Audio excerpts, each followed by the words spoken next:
আসসালামু আলাইকুম দর্শক, আপনাদেরকে নিয়ে হাজির হলাম কলার হাট থেকে। আসলে কলার খানের ডাটিতে যে মার্কগুলো আছে এগুলো আসলে কিসের জন্য দেওয়া হয় আসলে আমি শিওর, আমার জানা নেই। অভিজ্ঞ যদি কেউ দেখে থাকেন অবশ্যই কমেন্টসের মাধ্যমে আমাদের জানাবেন আসলে এই মার্কগুলো কেন করা হয়। দেখুন, একটি ভাই অনেক দক্ষতার সাথে কলার ডাটিতে মার্ক করছেন। কোনো কলার ডাটিতে একটি, কোনোটাতে দুইটি এবং কোনোটাতে তিনটি করে মার্ক করা আছে। আসলে মার্কগুলো কিসের তা আমার শিওরভাবে জানা নেই।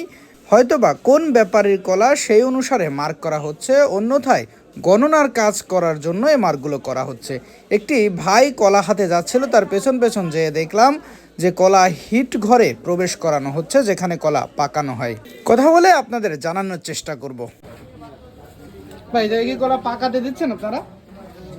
পাকানোর জন্য না? এটা কি বলে, এটা কলা পাকানোর জায়গায় যেটা পাকাতে দিচ্ছেন? জি জি, কলার হিট কলার হিট। এখানে হিট দিয়ে পাকানো হয়, তাই না ভাই?